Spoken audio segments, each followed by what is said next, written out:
Nos filmes que narram aspectos da história de Fernando e Adelina, foram focalizados fatores sociais e fenômenos intrapsíquicos interligados, formadores do contexto das vivências experienciadas por essas duas pessoas e tornadas visíveis através de imagens pintadas e modeladas.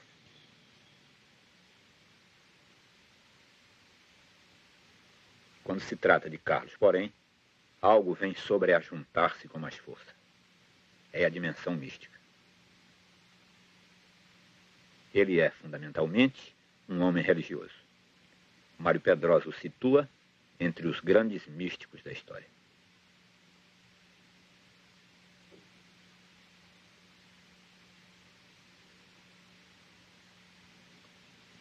Escreve Pedrosa. Carlos não é só o artista, é também o missionário. E nesta qualidade, sua atividade no hospital e arredores se manifesta sem descanso. Sem ele, o convívio que se fez ao longo de tantos anos entre artistas, funcionários, doutores e assistentes poderia existir. Mas Carlos lhe deu características que só ele podia dar.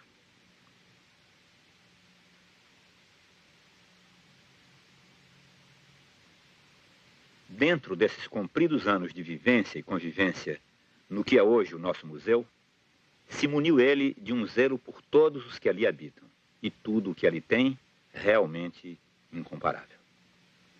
É aqui que se nota de saída. A autoridade de que no curso da vida se investiu não lhe foi dada por ninguém. Vinha dos outros, seus iguais e seus amigos, gente e bichos, e de seu carisma. Não se sabe se Carlos é um esquizofrênico, segundo a lei precisando ser confinado, ou um santo, um franciscano semi-vagabundo que sai por aí a proteger animais e pobres desamparados do caminho. Se examinar primeiro a ele mesmo, antes de analisar o sentido das obras que cria, é de justiça situar este homem desgraçado e heróico no clima histórico onde os historiadores dos movimentos religiosos das grandes épocas colocaram os fundadores de religião, os reformadores, os místicos e os artistas.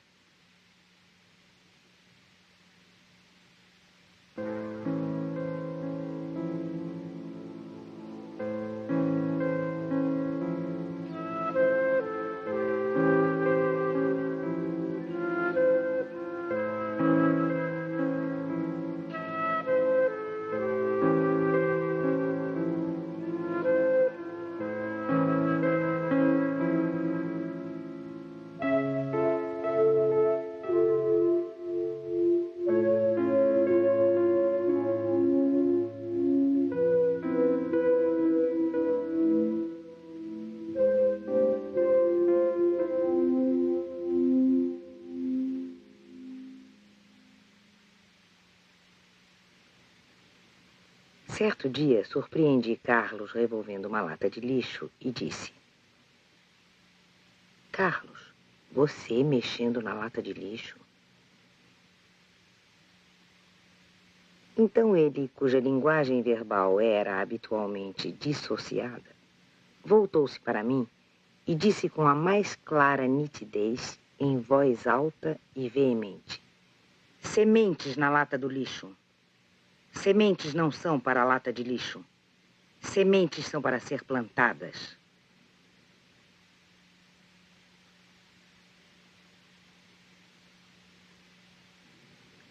São escassos os dados biográficos que possuímos sobre Carlos.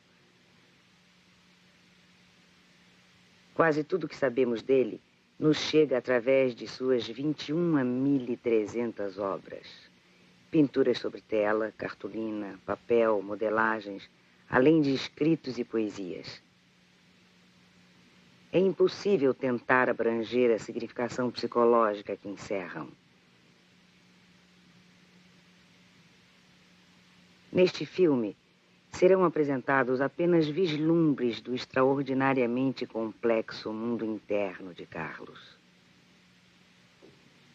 Seus avós eram franceses, bem como seu pai, que veio ainda menino para o Brasil. Carlos nasceu no Rio de Janeiro em 4 de dezembro de 1910.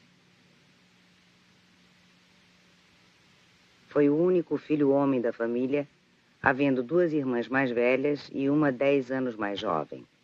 Assim, Carlos foi o caçula durante vários anos. Isso contribuiu para que fosse mimado pelos pais, especialmente pela mãe, a quem se apegou muito. Relacionava-se dificilmente com as mulheres. Teve alguns namoros logo desfeitos. Chegou mesmo a ficar noivo de uma vizinha, mas não decidiu casar-se. Era de estrutura frágil, psicologicamente imaturo, uma natureza sensível e religiosa. Sua instrução era primária, entretanto gostava de ler e, sobretudo, lia livros espíritas. Nas vésperas de morrer, seu pai chamou-o e disse-lhe que, sendo ele o único homem da família, cabia-lhe agora assumir as responsabilidades de chefe da casa. Carlos perturbou-se muito diante de semelhante encargo. Deixou de estudar e foi trabalhar numa fábrica de sapatos, aí permanecendo até a irrupção da psicose. Até aí, ele queria se casar, sabe? Com aquele gênio que ele tinha, ele queria se casar. E ele, mas sempre agarrado comigo. Então, quando ele foi, que ela morreu, ele saiu, não trabalhou mais, aí ficou fazendo uma opção de distúrbios, uma opção de coisas, e coisas que não devia ter feito dentro de casa. Nossa casa ficou feito um, sei lá, ficou deserta, de tanto ele quebrar troços. Quebrou os móveis todos, quebrou tudo. Foi nesse tempo que meu pai morreu, e aí quando meu pai morreu, ele ficou feito um maluco mesmo, feito maluco, mais maluco mesmo. Aí quando aquilo passou, aquela crise fortíssima, porque ele se tratava com o médico, né? Então, ele que fez, mamãe teve que internar ele, todo mundo aconselhando ela, interna ele, que ele vai melhorar, interna ele, interna ele.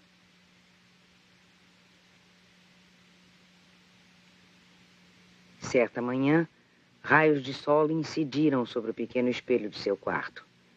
Brilho extraordinário deslumbrou-o e surgiu diante de seus olhos uma visão cósmica, o planetário de Deus, segundo suas palavras. Gritou, chamou a família, queria que todos vissem também aquela maravilha que ele estava vendo. Apenas proclamou em altos brados sua visão do planetário de Deus, foi imediatamente internado no velho hospital da Praia Vermelha. E isso aconteceu em setembro de 1939. Carlos tinha então 29 anos de idade. Caiu nas tenazes da ordem psiquiátrica.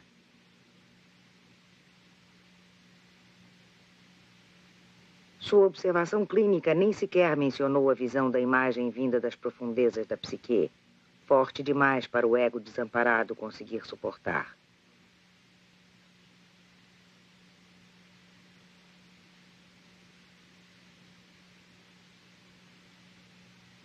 As experiências imediatas que tocam o arquétipo da divindade representam um impacto tão violento que o ego corre o perigo de desintegrar-se.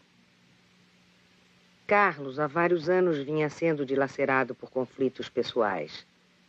Esses conflitos sugavam a energia do ego, que se foi enfraquecendo até cindir-se em pedaços. Pensamento e linguagem dissociaram-se. A realidade externa perdeu o sentido pragmático que tem para o comum dos homens. A visão do planetário de Deus ficou para sempre gravada. Quando teve oportunidade de pintar, anos depois da incandescente visão, Carlos, movido por forte necessidade interior, tentou representá-la sobre o papel com os meios precários de que dispunha. Ele, um sapateiro que nunca havia pintado. Nessa ocasião, ainda nada se sabia sobre sua visão inicial.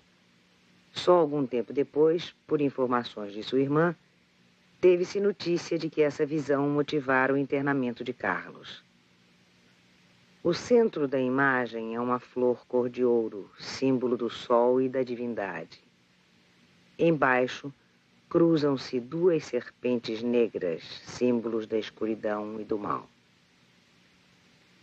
A visão de Carlos é uma espantosa mandala macrocósmica, uma imagem do universo. Vivências semelhantes à experiência de Carlos acontecem com frequência nos estados esquizofrênicos.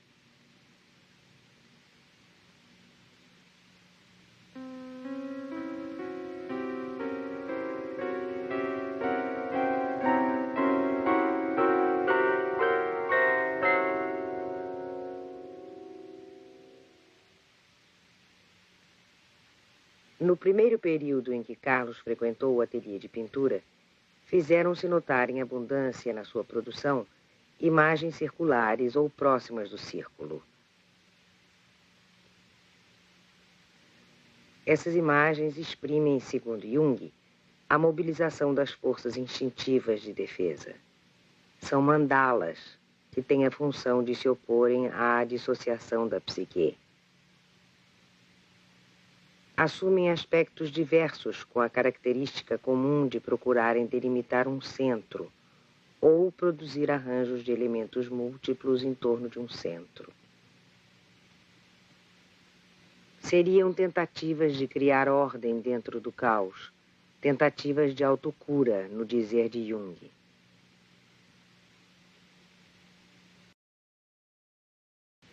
Chamam a atenção mandalas providas de pontas em seu contorno, espécie de autoproteção contra ameaças do mundo externo, ou defesa para impedir que forças dissociativas e conteúdos perigosos do mundo interno se apoderem de todo o espaço psíquico.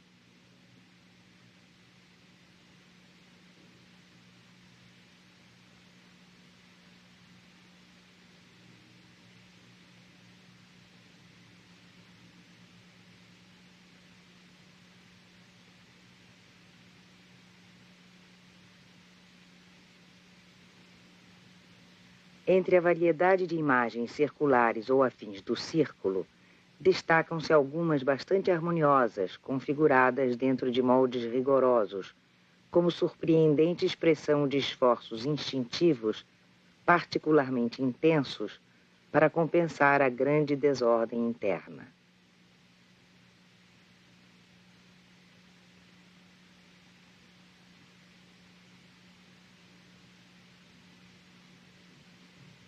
A estrutura das mandalas de Carlos repete muitas vezes a alternância de raios escuros e claros, como se houvesse um esforço para aproximar opostos e integrá-los. Várias imagens deste tipo foram apresentadas na exposição que o Centro Psiquiátrico do Rio de Janeiro apresentou por ocasião do 2º Congresso Internacional de Psiquiatria, reunido em Zurique em setembro de 1957. Jung, que abriu a exposição brasileira, interessou-se por estas imagens, fazendo sobre elas comentários e interpretações. Uma foto fixou Jung a mão sobre uma dessas mandalas. Esse é um gesto que, por assim dizer, resume a psicologia junguiana. Apontar para o centro, o self simbolizado pela mandala. O self é o princípio e arquétipo da orientação e do sentido. Nisso reside sua função curativa.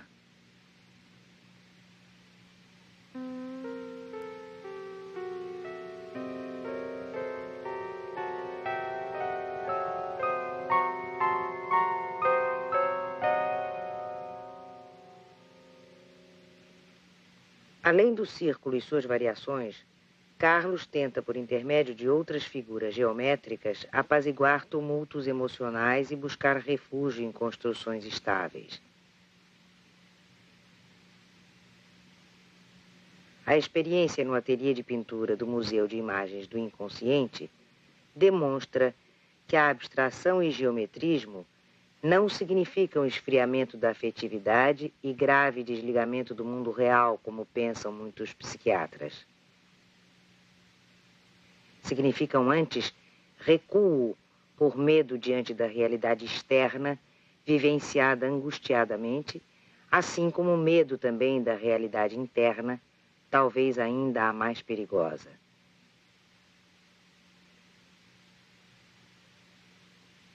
O convívio humano é inquietante na sua instabilidade perturbadora. Os fenômenos vitais são incessantemente mutáveis.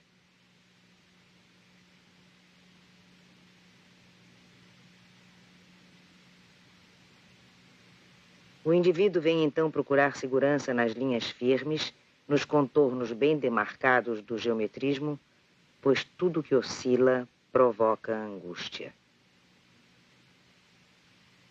O geometrismo será possivelmente para Carlos um procedimento de defesa.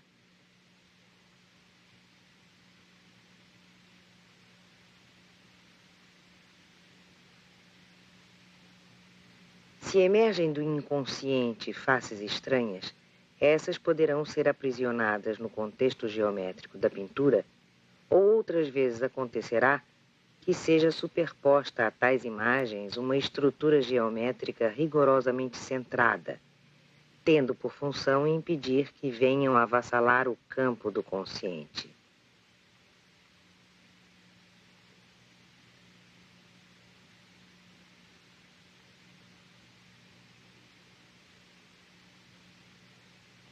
As construções geométricas de Carlos são firmes, rígidas, simétricas, bem delimitadas.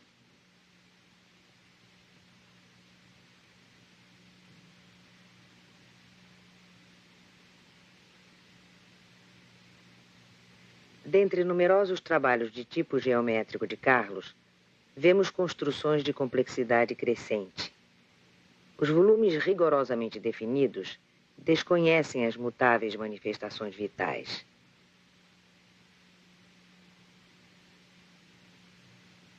E quando o fundo geométrico dessa última pintura esboça tendência a esvanecer-se, um arco forte contorna no alto a construção como para segurá-la no espaço.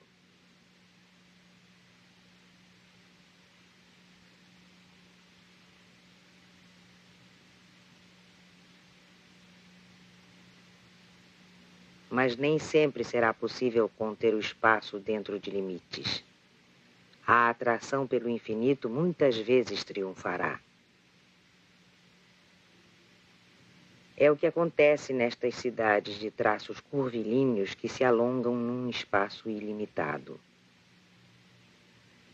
Pelo seu despojamento, estas várias pinturas de Carlos bem poderiam corresponder àquelas construções de que fala Klee. Abandona-se a região do mundo real para ir construir do outro lado, numa região distante que possa ao menos existir intacta.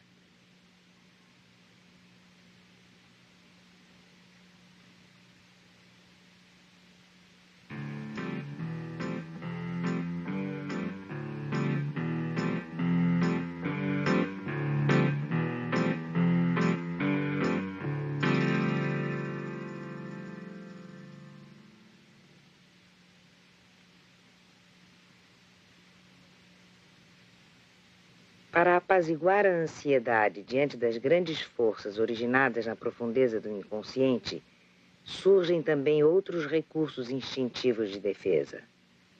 Um desses recursos são os rituais.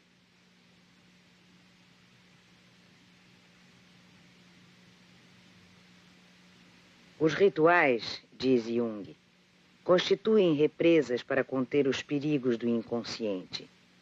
Com esse objetivo, o homem arcaico instintivamente construiu as barreiras dos rituais e ainda hoje, em situações psíquicas de ameaçadora desordem, os mesmos procedimentos são postos em ação.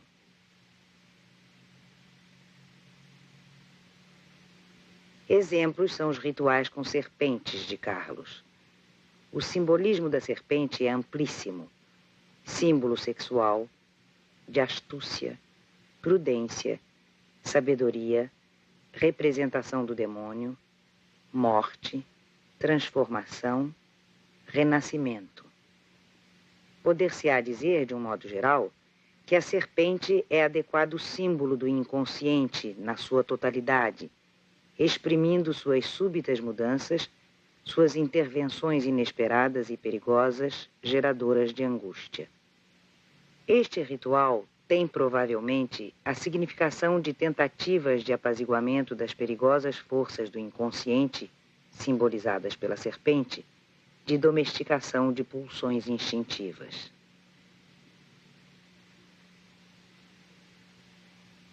As imagens pintadas pelos psicóticos são algo vivo. Um dia, no segundo semestre de 1975, Carlos entrou na sala do grupo de estudos onde esta pintura achava-se em exposição e disse agitadamente: Mas que cheiro de cobra!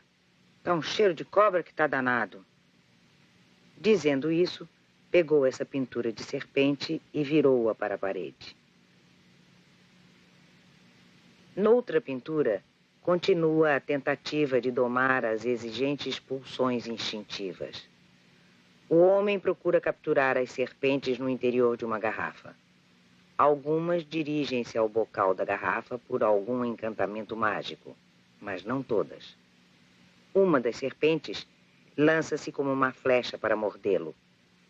A mordida da serpente venenosa, diz Jung, pode ser comparada às exigências de pulsões instintivas inconscientes.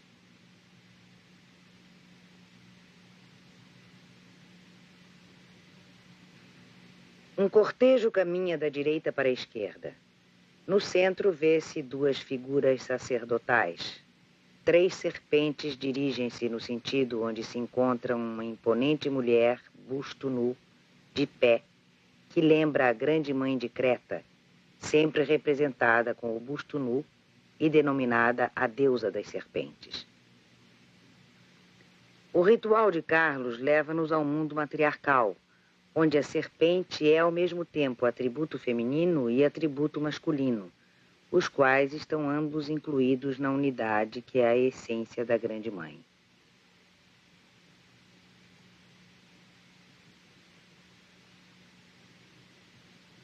Encruzilhada, cruzamento de caminhos, cruzamento de componentes diversos da personalidade exigindo opção, lugar de aparição de demônios que o homem tenta propiciar. Exu é chamado o homem das encruzilhadas. Sobre o solo, cruz de braços recurvados em sentidos opostos acentua a situação conflitiva.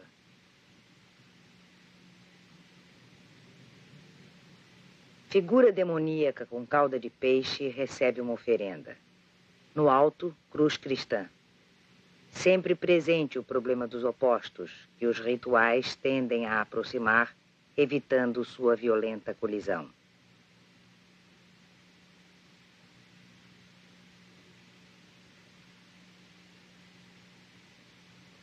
Junto a uma cascata, homem tem nas mãos um cibório negro. O cibório é o vaso de ouro ou dourado onde são colocadas as hóstias consagradas nas igrejas católicas. À esquerda, outro personagem sustenta a alta cruz. A cascata sugere rituais de macumba. Repete-se a aproximação entre elementos pagãos e cristãos, mantendo-se, porém, a predominância dos símbolos pagãos.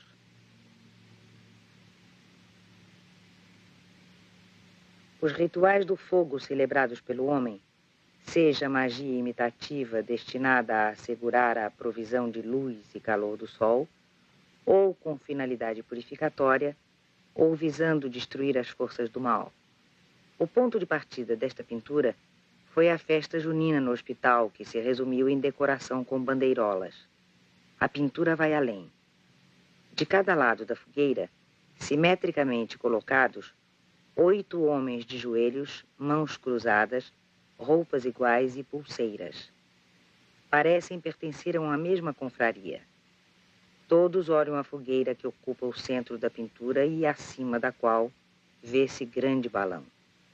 Ressurge aqui o ritual arcaico do fogo com suas típicas conexões entre fogo e sexualidade. O fogo representando o elemento masculino e o balão o elemento feminino.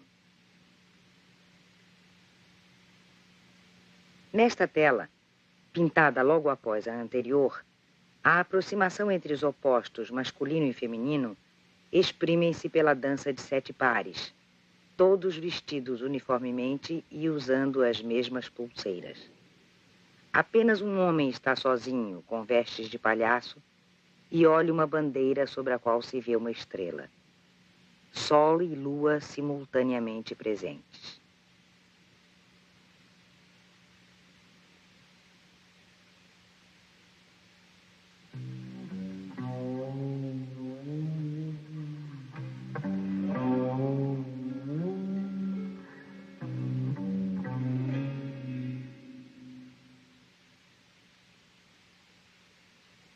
Nas viagens para as profundezas, frequentemente é encontrada a metade escura e não aceita da personalidade consciente, a contraparte constituída, sobretudo, por inferioridades e instintividade reprimida.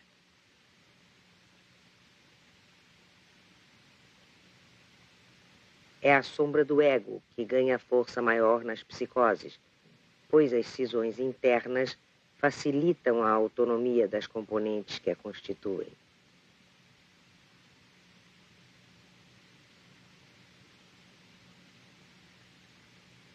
A sombra apresenta-se como duplo do indivíduo, pessoas de seu mesmo sexo e muitas vezes sob forma animalesca, representantes de pulsões instintivas reprimidas. Entretanto, na produção plástica de Carlos, a sombra do ego ocupa pequeno lugar.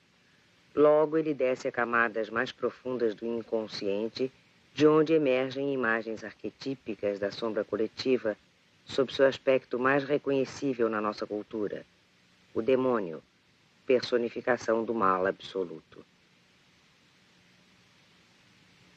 Diz Jung, um dos arquétipos quase invariavelmente encontrados nas projeções de conteúdos do inconsciente coletivo é o demônio mágico dotado de misteriosos poderes.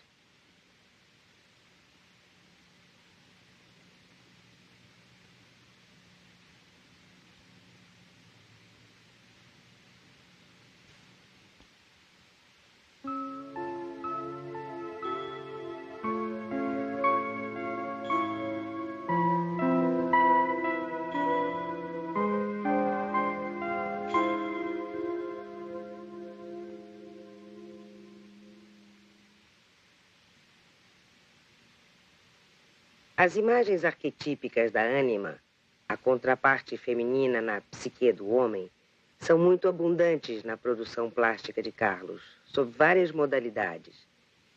Mulheres, deusas, seres élficos. A mãe pessoal, sendo o primeiro ser feminino com quem o futuro homem tem contato, recebe projeções do arquétipo ânima, inato em toda criança do sexo masculino. E são as qualidades luminosas, fascinantes deste arquétipo que desde logo revestem a imagem da mãe de sedução extraordinária. Como um processo natural de crescimento, regido pela própria dinâmica do arquétipo, a ânima tende a romper a fusão inicial com a imagem da mãe. Só assim poderá ocorrer o encontro com outras figuras femininas no caminho para a masculinidade adulta. São grandes as dificuldades que o filho terá de vencer para desvincular-se da imagem arquetípica da mãe, sempre presente por trás da mãe pessoal. Duas pinturas de Carlos retratam fielmente o relacionamento estreito mãe-ânima do qual ele não conseguiu libertar-se. A primeira pintura mostra a jovem quase colada à estátua de uma mulher idosa. E na segunda, vê-se jovem ajoelhada dentro de espécie de cápsula transparente em postura de reverência diante da estátua de uma majestosa matrona. Através de uma janela, um homem observa, mas não participa da cena interior. Seria adequada legenda para esta imagem o texto de Jung. A ânima está oculta sob o poder dominante da mãe.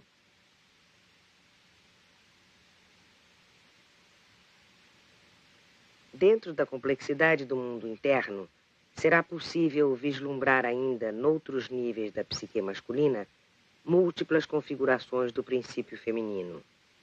A pintura espontânea oferece essa oportunidade.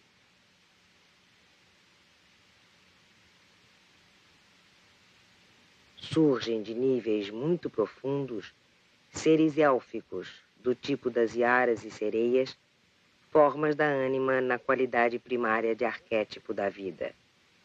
Diz Jung, o verde, que é a cor da vida, lhes convém perfeitamente.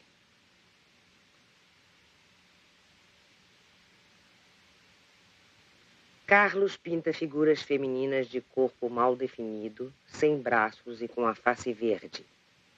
A série de imagens de face verde tende a transformar-se, permitindo que se torne apreensível a constante dinâmica da vida psíquica. Aparece mais um estranho ser feminino, de face verde, portando sobre a cabeça adorno de cor vermelha em forma de coração.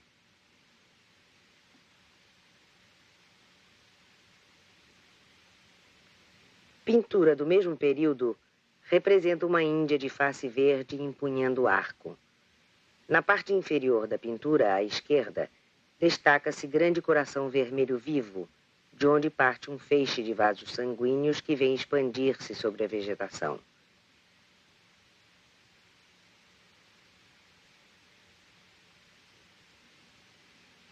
Nestas duas últimas pinturas de Carlos, verifica-se um processo transformativo de humanização que parecerá pouco provável do ponto de vista da psiquiatria tradicional na evolução da esquizofrenia. As imagens que personificam o aspecto elementar da ânima, vinculada à natureza, vêm juntar-se um fator novo, o coração, órgão típico da vida animal e símbolo de afeto.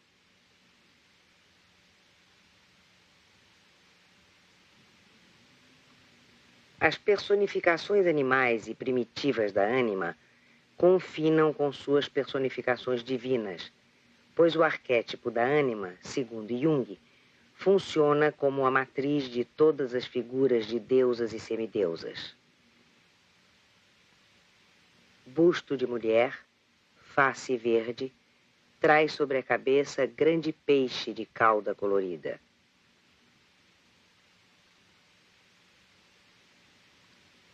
Busto de mulher, face branca, uma serpente azul contorna-lhe a cabeça.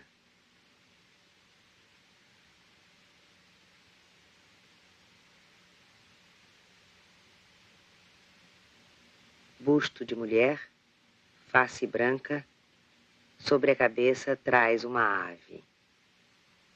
Os animais que a grande mãe tem sobre a cabeça pertencem respectivamente à água, terra e ar, significando o seu domínio sobre os três reinos da natureza.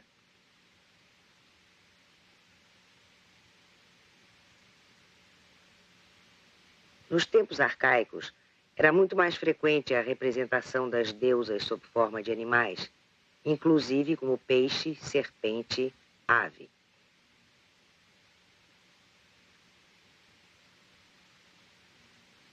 Posteriormente, assumem a figura humana, mas animais ainda permanecem junto a ela por muitos séculos, na qualidade de representantes simbólicos de atributos inerentes à constituição profunda do princípio feminino.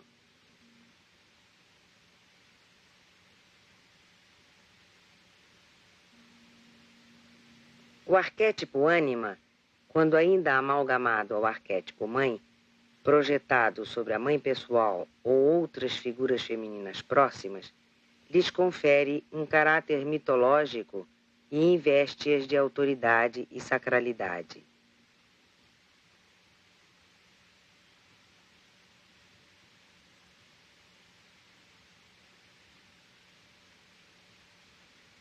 Uma série numerosa de desenhos e pinturas documenta o processo de mitologização de uma ancestral.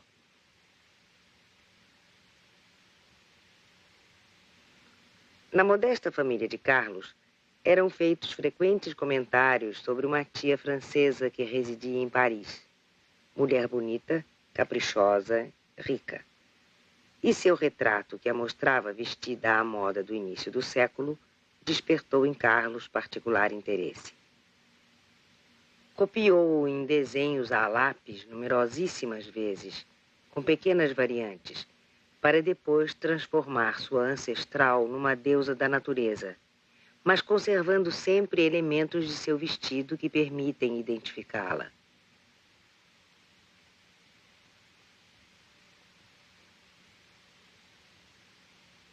Coloca-a em altar, a face escura, segundo convenham a Mãe Terra, cercada de vegetais.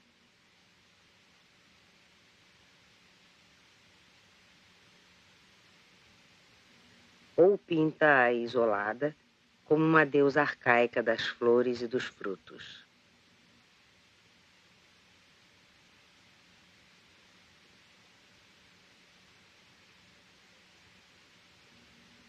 Um pouco mais tarde, surge grande deusa, toda branca, vestes longas, que repousa os pés sobre o globo terrestre e toca com a cabeça um segmento da esfera da lua. Ela segura nas mãos crescente lunar. Ao nível do centro do crescente, solta no espaço, destaca-se uma mancha negra onde está escrito: Deus, minha mãe.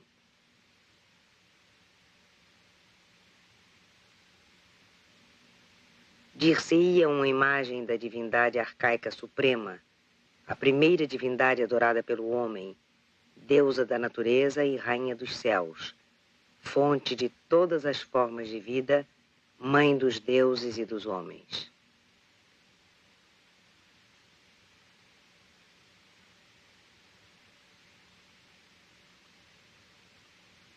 Em seguida, representa entre dois mundos figura toda branca, de sexo ambíguo, que sustenta o crescente da lua, ao qual faz imediata continuação um semicírculo de cor dourada.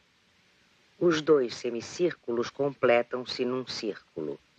E no centro desse círculo destaca-se mancha negra onde está escrito: Deus meu Pai.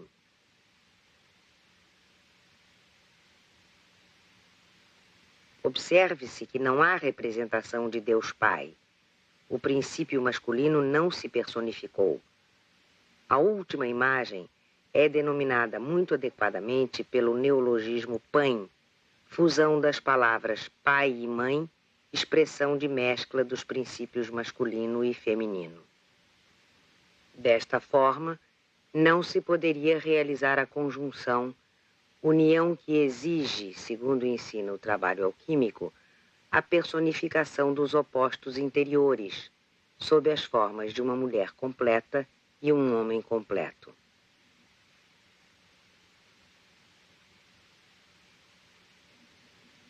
O processo psíquico em desdobramento não teve possibilidades para alcançar a etapa superior da aproximação de opostos, cada um guardando sua individualidade, ou unindo-se numa representação andrógina de Deus. O poderio do inconsciente, isto é, do feminino, foi mais forte. Revivificaram-se as deusas mães de poder supremo. O princípio masculino, quando tentou impor-se, não o conseguiu. O processo psíquico retrocedeu e de novo mergulhou na profundeza do inconsciente.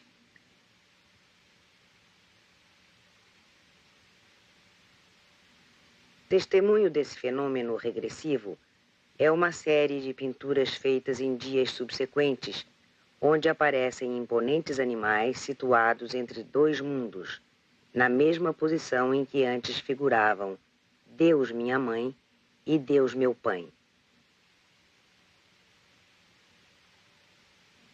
E quando divindades são representadas sob a forma animal, de acordo com Jung, isso significa que o animal encarna distantes conteúdos do inconsciente coletivo.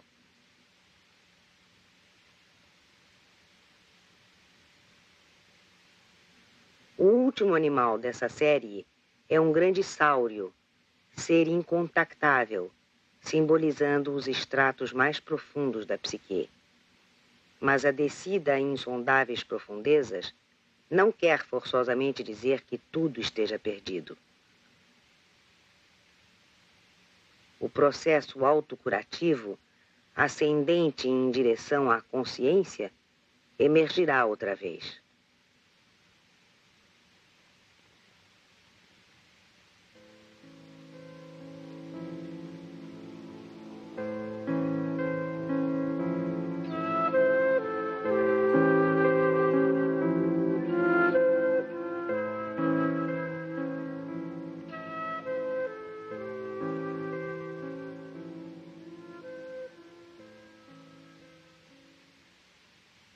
Uma característica fundamental da condição psicológica de Carlos é que ele passa de um nível psíquico para outro com extrema facilidade e, nesses níveis, move-se quase simultaneamente. Quando há envolvimento afetivo, torna-se mesmo capaz de comportamentos bastante pragmáticos. Carlos ama o museu, o ateliê de pintura, a oficina de encadernação. Aí passa o dia inteiro. Aí sente-se em sua casa, só no fim da tarde voltando ao hospital onde está internado. No museu conserta tacos soltos. Verifica no fim do expediente se as janelas estão fechadas. E no caso de um funcionário deixar por esquecimento alguma janela aberta, vai reclamar na portaria.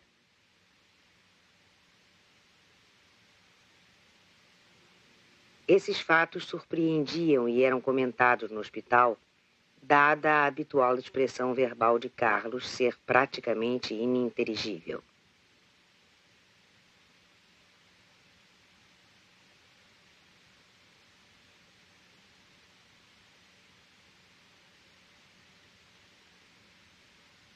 O grande número de neologismos tornava ainda mais difícil a compreensão de sua linguagem.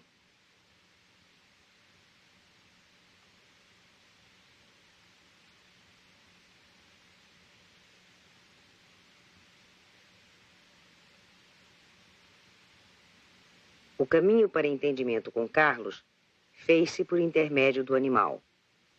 Sem nenhum exagero, pode-se dizer que os terapeutas de Carlos foram os cães Sultão e Sertanejo.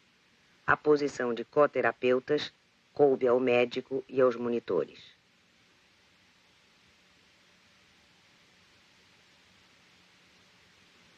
No dia 27 de agosto de 1965, Carlos me disse: quero dinheiro para despesas de sertanejo.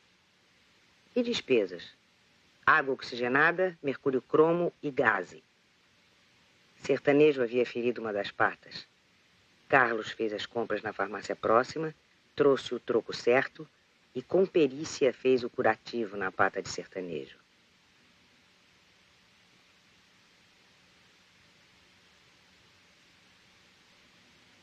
Desde que existia polarização intensa de afeto, dirigida pelo desejo de socorrer o amigo, tornava-se possível retornar à linguagem verbal ordinária, nem que fosse por momentos. Sob a ação do afeto, os laços frouxos do pensamento apertaram-se, permitindo comunicação com a exata pessoa que poderia ajudar.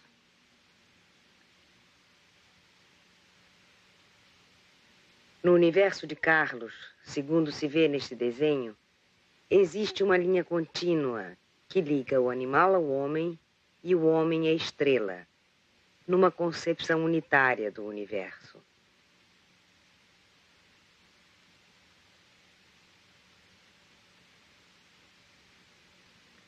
De certo, mundo externo e mundo interno não se acham separados por fronteiras intransponíveis.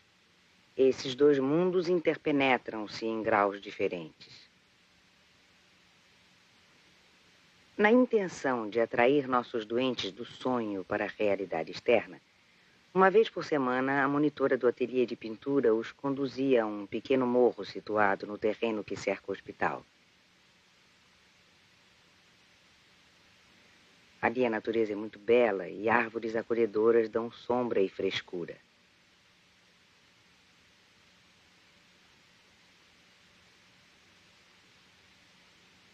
Nesse lugar, vários esquizofrênicos espontaneamente pintaram telas inspiradas na paisagem que os cercava, algumas bem próximas da realidade externa, acrescida de contribuições subjetivas maiores ou menores. Outros começavam reproduzindo um elemento da natureza, árvore, casa, mas logo desgarravam para o mundo interno, atraídos pelo ímã de suas imagens.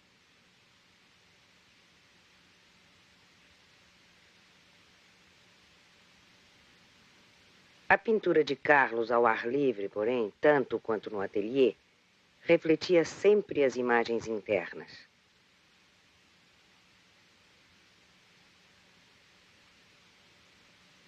Certo dia coloquei-me ao seu lado e pedi-lhe para pintar a árvore que estava bem próxima. Ele concordou e silenciosamente reproduziu-a de maneira bastante fiel. Mas logo passou a pintar navios. Carlos, onde você está vendo navios aqui neste morro? Respondeu como se estivesse diante do óbvio. Ora, ora, navios navegando entre as estrelas.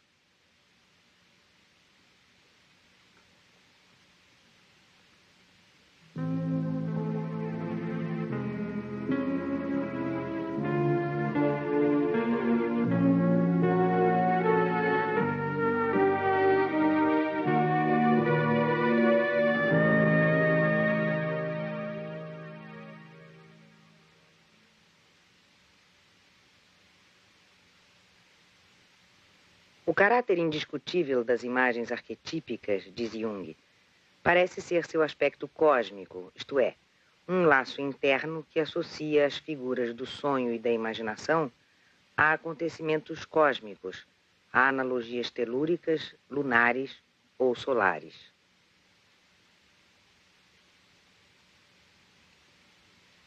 A presença dos astros é muito frequente nos delírios dos psicóticos e em sua produção plástica.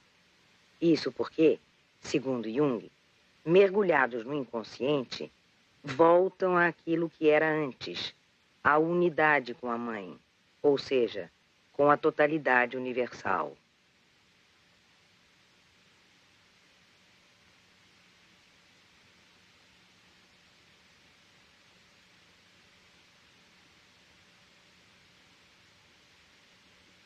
Predomina em Carlos um constante sentimento de interligação cósmica.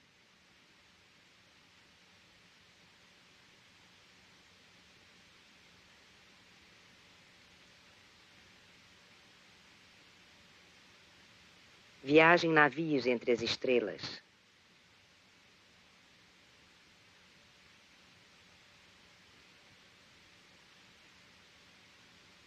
Ele é um andarilho do espaço cósmico.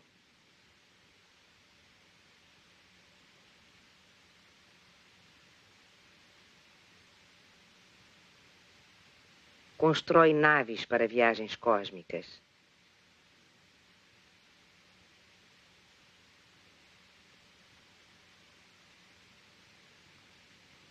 Dentro de uma cápsula alongada provida de 5 hélices, um homem observa o exterior por meio de um aparelho de óptica.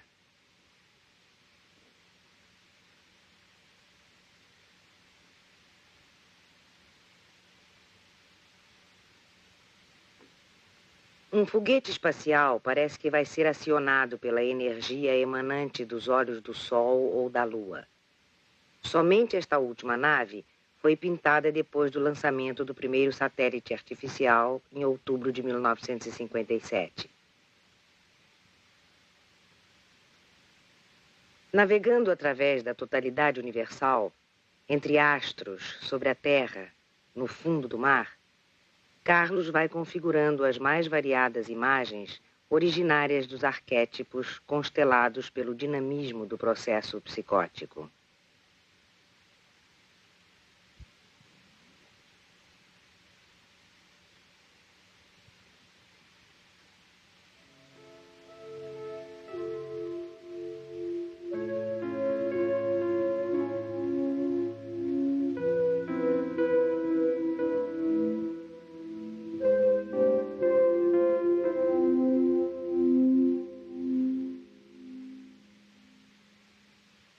Nos profundos e intrincados labirintos da psique, vivem ainda os deuses pagãos. Pesquisas arqueológicas e pesquisas psicológicas são trabalhos paralelos feitos em áreas diferentes. Assim pensam Freud e Jung.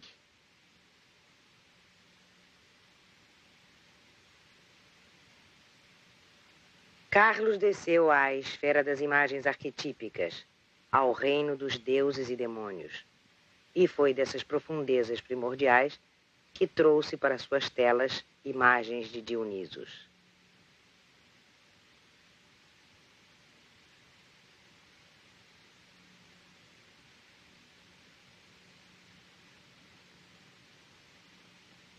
Ei-lo identificado ao deus em atitude solene, trazendo um manto azul e chapéu vermelho.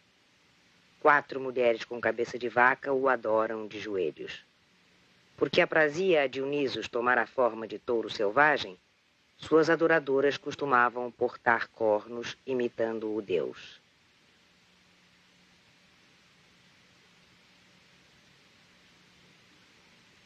Grupo de mulheres que lembram Mênades, e no alto um sátiro de cor verde. Elas e o sátiro representam aqui as forças elementares da natureza.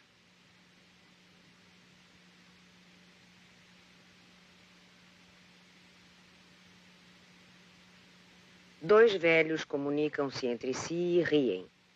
Aquele que está no meio da tela usa vestes verdes e traz sobre a cabeça uma folha de vinha. Atrás dele está uma figura de face humana com cornos negros e pescoço peludo. O Dionisos velho e a inseparável sombra do deus, o bode.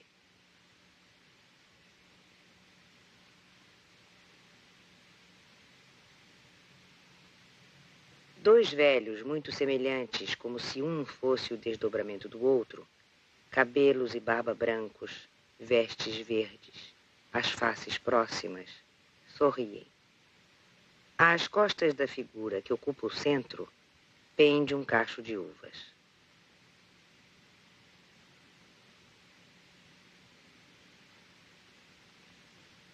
Quatro dias depois, outra pintura é feita onde reaparecem os mesmos dois velhos sorridentes. Agora, um cacho de uvas ocupa o centro, lugar que lhe cabe na religião de Dionisos. O cacho de uvas traz ainda folhas de vinha, e o reflexo dessas folhas põe manchas verdes nas faces dos anciãos.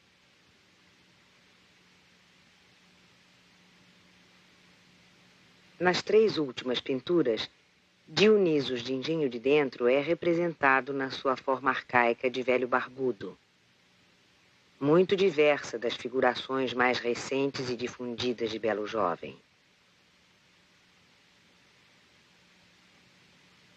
A expressão fisionômica desses velhos parece refletir a alegria e a segurança do sábio que vê as coisas para além das oposições entre a vida e a morte.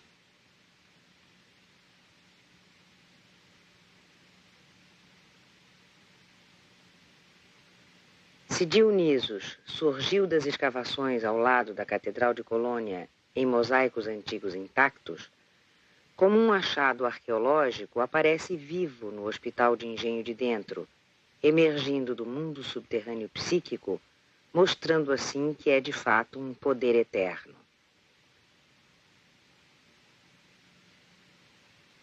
A história gravada em pedras do alto das torres da Catedral de Colônia ao mosaico de Dionisos equivale a um corte em profundidade na vida psíquica do homem. 2000 anos de cristianismo representam apenas a superfície.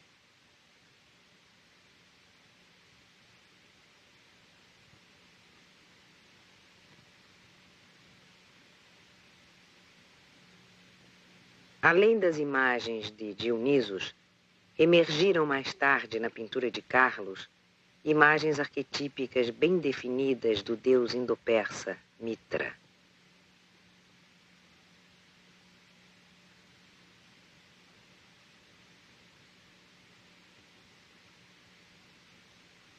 A basílica dedicada a São Clemente em Roma está na superfície mas seus alicerces firmam-se sobre um templo de Mitra, divindade solar pagã.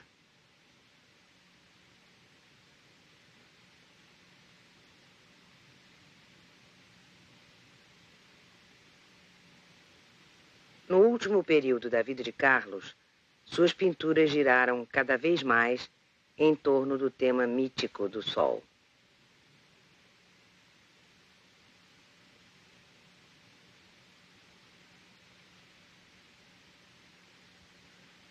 Estas pinturas foram todas configuradas com lápis-cera, embora ele dispusesse de outros materiais, e trabalhadas sempre de pé, intensamente, como se houvesse um veemente diálogo entre o pintor e as imagens pintadas.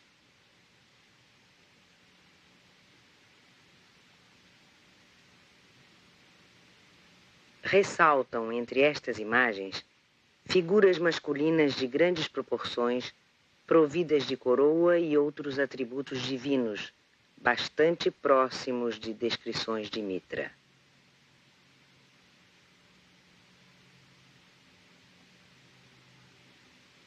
Esta temática já havia aparecido muitos anos antes, em pinturas nas quais se vê o Sol provido de um longo tubo, tal como é descrito em visões de adeptos de Mitra. E também será visto o chamado tubo, origem do vento predominante. Ver-se-á no disco do Sol algo suspenso parecido a um tubo. E na direção das regiões do Ocidente é como se soprasse um vento de leste infinito. Mas se outro vento prevalece na direção das regiões do Oriente, ver-se-á da mesma maneira o tubo voltar-se para aquela direção.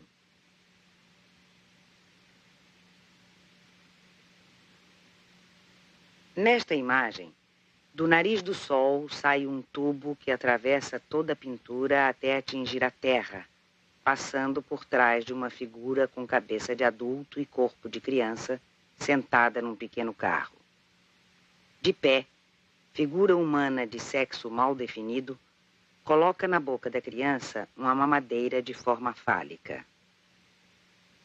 A mamadeira fálica sugere felácio, ato erótico que revela nitidamente vinculação com o prazer de sugar o seio materno. O único comentário que o autor fez sobre essas três pinturas foi o seguinte: o sopro de meu nariz muda qualquer circunstância.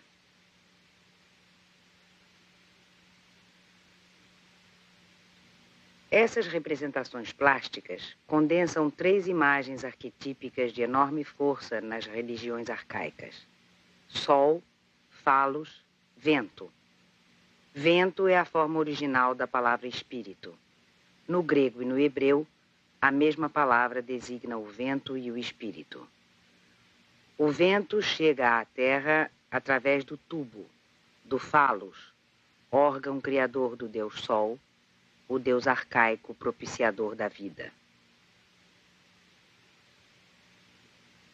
A religião persa não dava forma material às suas divindades, nem a Ormuzd, o bem, nem a Arimã, o mal, nem a Mitra, o deus da luz pura.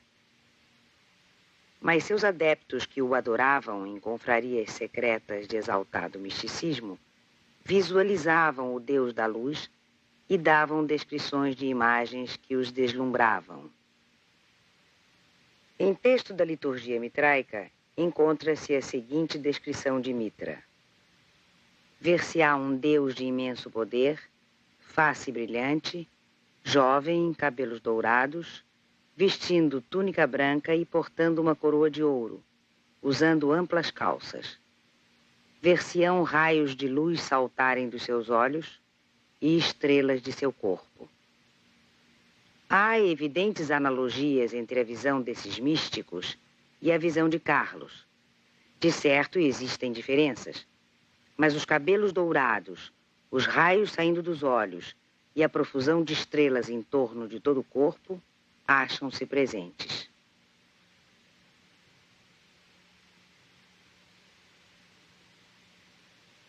As experiências místicas dos adeptos de Mitra os levavam a identificar-se com as estrelas, manifestações daquele Deus ou seus atributos.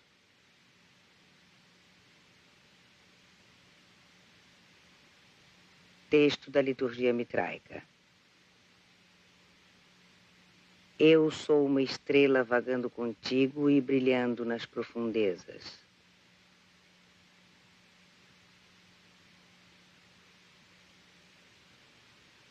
E flutuando em direção ao iniciado, vindas do disco do Sol, descem estrelas de 5 pontas em grande número, enchendo todo o espaço.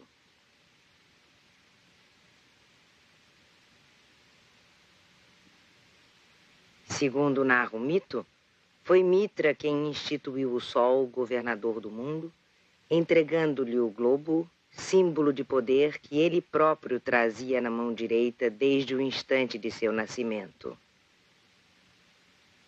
Pintura de Carlos que mostra a majestosa figura com coroa de raios sustentando o grande globo. Esta imagem tem analogia impressionante com uma representação do Deus Sol.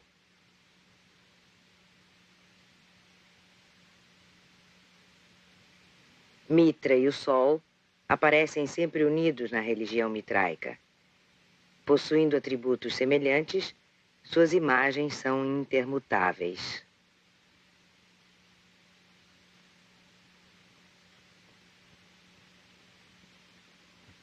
Nesta última fase de Carlos, o princípio masculino personifica-se pela primeira vez. E essa personificação assume muito significativamente traços de Mitra, deus solar e herói, cujo mito narra a dolorosa procura da consciência que o homem de todos os tempos vem representando sob 1000 faces.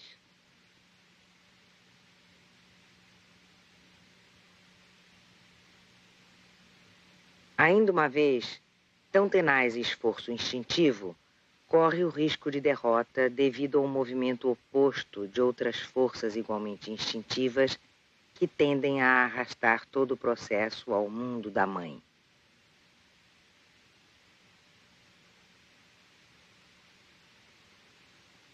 Um indício de que novamente está ocorrendo regressão da energia psíquica para estratos mais profundos do inconsciente é o fenômeno de virem acrescentar-se às figuras divinas marcadas características animais.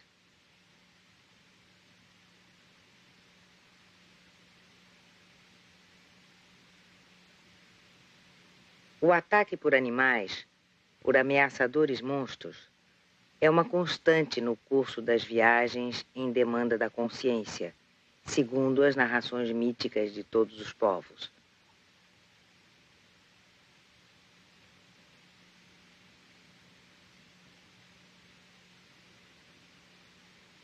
O viajante será devorado ou vencerá os terríveis animais antes de alcançar seu alvo. Na condição psicótica, esta trajetória é particularmente difícil.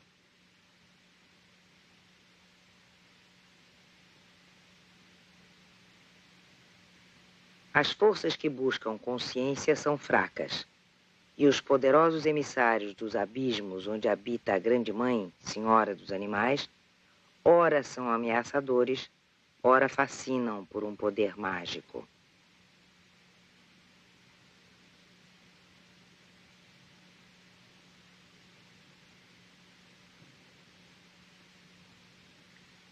Nas imagens de Carlos, símbolos mitraicos e símbolos cristãos coexistem para progressivamente acentuarem-se marcas cristãs bem caracterizadas.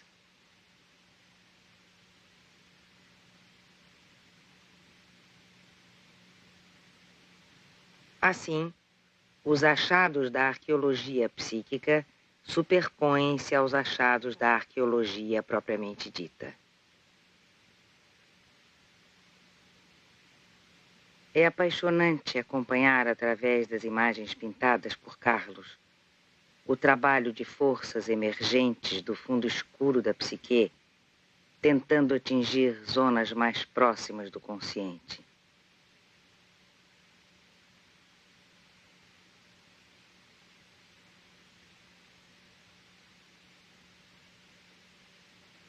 A cruz é interpretada como símbolo cristão, apesar de ter passado antiquíssimo e figurar mesmo em alguns rituais mitraicos.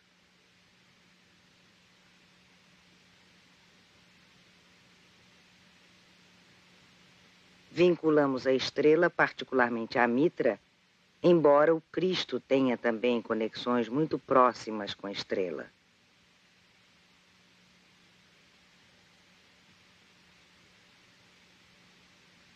A presença do cristianismo afirma-se nesta série de pinturas não só pela cruz, mas pelo aparecimento em algumas delas da inscrição em Iri, Jesus Nazareno, Rei dos Judeus, colocada por ordem de Pilatos no alto da cruz na qual morreu Cristo.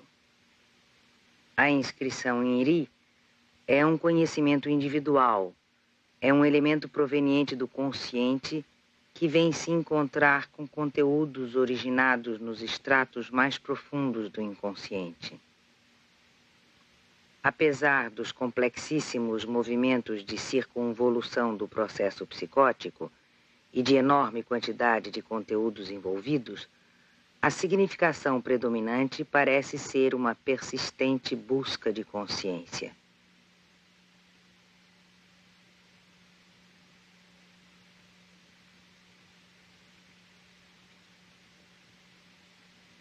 O itinerário solar de Carlos começa com a visão do planetário de Deus, representado na imagem que tem no centro a flor de ouro, o símbolo do Sol e da Imago Dei.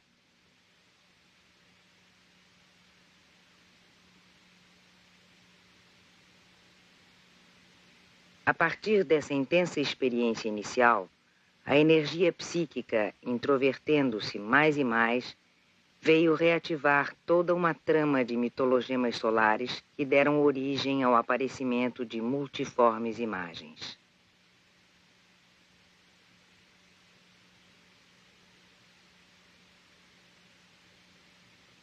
Mais tarde, configura-se de maneira mais consistente a figura do deus solar Mitra.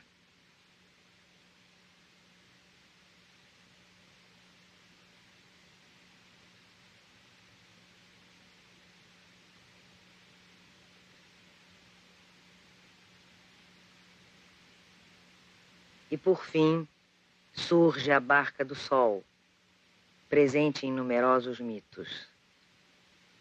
A face do Sol é serena e triste. Ele vai navegar na noite e talvez lutar ainda contra os monstros que incessantemente esforçam-se por impedir seu renascimento. Esta pintura é do dia 2 de dezembro de 1976.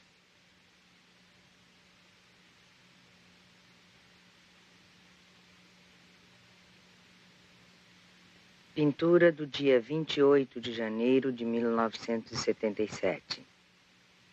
Um barco do qual se erguem duas cruzes.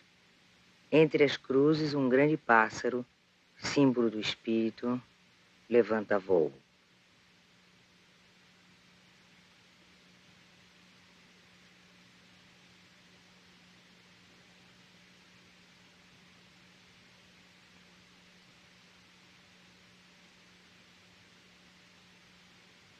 E 3 dias depois, o barco vazio está ancorado. Carlos não volta mais ao ateliê de pintura. Morre no dia 21 de março de 1977.